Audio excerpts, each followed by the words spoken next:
नमस्कार दोस्तों, elevate inspire YouTube channel में आपका दिल से स्वागत है। सही कहा है, किसी ने दूसरे के साथ किया गया बुरा बर्ताव आपके बर्बादी के सारे रास्ते खोल देता है। अगर आप किसी के साथ गलत करते हो तो आपके साथ भी जरूर गलत होगा। उस वक्त शायद ये बात आपको समझ में ना आए, लेकिन देर से ही सही आपके कर्मों की सजा आपको जरूर मिलती है। आप इससे कभी बच नहीं सकते। जो आपने किया है उसका अंजाम आपको हर हाल में भोगना ही पड़ेगा। अगर आप किसी का दिल दुखाते हो या अगर आप किसी के साथ बुरा करते हो तो देर से ही सही, लेकिन कभी ना कभी आपको आपके कर्मों का फल भोगना पड़ेगा।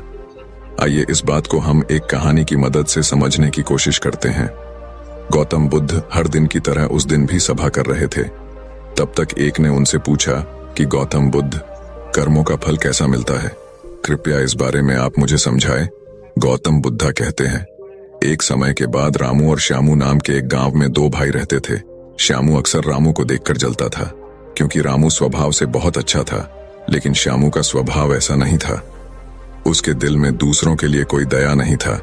वो हमेशा दूसरों का अनादर करता और उन्हें नुकसान पहुंचाता रहता था। धीरे धीरे काफी वक्त गुजर गया। रामू श्यामू के माता पिता अब इस दुनिया में नहीं रहे। रामू ने खूब अच्छे से उनका अंतिम संस्कार किया और गांव वालों को भोजन के लिए आमंत्रित किया और ब्राह्मणों को दान दक्षिणा देकर उनको विदा दिया। वो हर साल माँ बाप की बरसी के लिए हर साल पंडितों को दान देता और भोजन कराता, लेकिन श्याम को यह बात पसंद नहीं। वह उसे अभी भी देखकर जलता। अगले साल रामू ने राजा को बुलाया और राजा के सामने पूरे गांव को खाना खिलाया और दान दिया ताकि उसे माँ बाप स्वर्ग में खुश रह सके। ये सब देखकर राजा श्याम से बोलते हैं, श्यामू, तुम्हारा भाई तुम्हारे माँ बाप के लिए इतना कुछ करता है, तुम ये सब क्यों नहीं करते? क्या तुम्हें समझ नहीं है कि तुम भी अपने माँ बाप के लिए कुछ ऐसा ही करो? श्याम में कुछ नहीं बोला और वहां से चला जाता है। वो इस बात को लेकर गुस्सा होता है कि आज रामू की वजह से उसकी राजा ने बेइज्जती कर दी।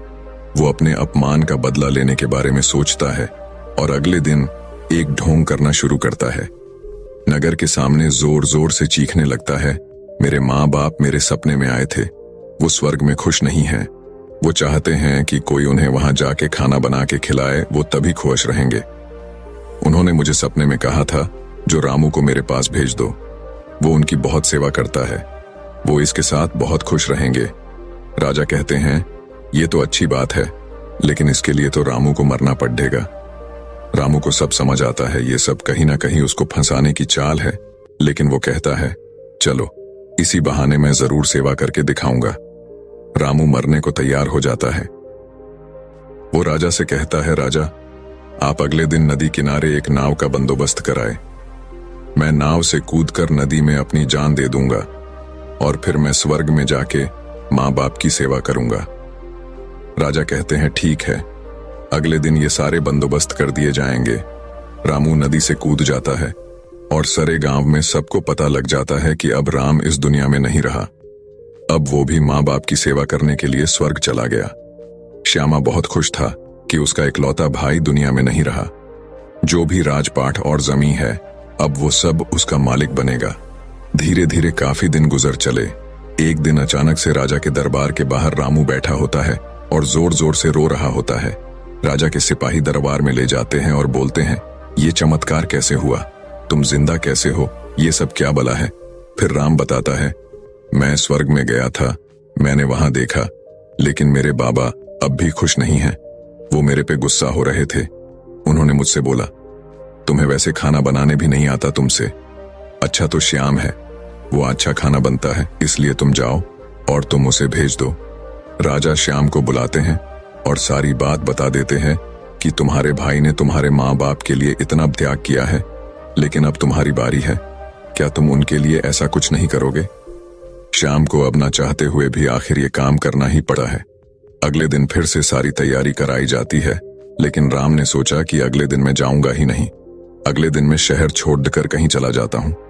फिर राम ने राजा को सारी बात बता दी थी। दरअसल वो जिंदा कैसे बचा, उसने पहले ही मछुआरे से अपनी बात कह रही थी कि वो उसकी जान बचाएगा। मछुआरे उसकी जान बचाई और वो 1 महीने तक नगर के बाहर रखा और सही वक्त आने पर राजा के दरबार में उपस्थित हुआ। वो वैसा सिर्फ उसको सबक सिखाने के लिए करना चाहता था। राजा बोले, चलो अच्छी बात है, लेकिन उधर श्यामनगर छोड़ने का प्लान बना चुका था कि अगली सुबह वो वहां नहीं जाएगा। वो रात के अंधेरे में घर छोड़कर भाग लेता है। सिपाही उसे देख लेते हैं और उसे रोकते हैं। वो द्वारपाल के साथ लड़ाई करता है और एक को धक्का देकर वहीं गिरा देता है और पत्थर पर गिरने की वजह से उसे सिर को चोट लगती है और एक सिपाही वहीं मर जाता है। आखिरकार ये सारी बात राजा को पता लग जाती है। राजा उसे माफ करने वाले थे, लेकिन वो अब और गुस्सा हो जाते हैं। फिर अगली सुबह उसे नाव से वैसे धक्का दे दिया जाता है और वो उस नदी में डूब जाता है। अब उसे अपनी गलती का बहुत अफसोस होता है कि यह सब उसने ये क्या किया। जिंदगी की आखिरी मौके पर भी वह दूसरों का बुरा ही करना चाहा और आखिर में उसे भी अपने जान से हाथ धोने पड़े। तब गौतम बुद्ध समझाते हैं, कर्मों का फल ऐसा ही होता है। बुरे इंसान को आखिरी वक्त तक सही और गलत की पहचान नहीं होता। जिंदगी ऐसी ही नहीं चलती, जिंदगी समझने की चीज है। उसने महात्मा से पूछा, कर्म कैसे बनते हैं? फिर महात्मा ने बोला, अच्छे कर्म के बनने से पहले हमें इस पर ध्यान देने की जरूरत है कि आखिर अच्छे कर्मों बनने का सबसे पहला पड़ाव क्या है। मनुष्य के द्वारा किए जाने वाले सभी कर्म उसके विचारों से निर्मित होते हैं। हमारी सकारात्मक या नकारात्मक सोच विचारों को जन्म देती है और वही विचार कर्म बनते हैं। इस तरह सोच सकारात्मक होने पर ही अच्छे कर्मों का निर्धारण हो सकता है। उसने फिर महात्मा से पूछा, पाप का फल कब मिलता है? फिर महात्मा ने बोला, पाप का फल किए गए कर्म पर निर्भर करता है। यदि आपके द्वारा किए गए कार्य बुरे हैं और वो अच्छे कर्मों की तुलना में अधिक है, तो इसका फल आपको अगले जन्म में भोगना पड़ेगा।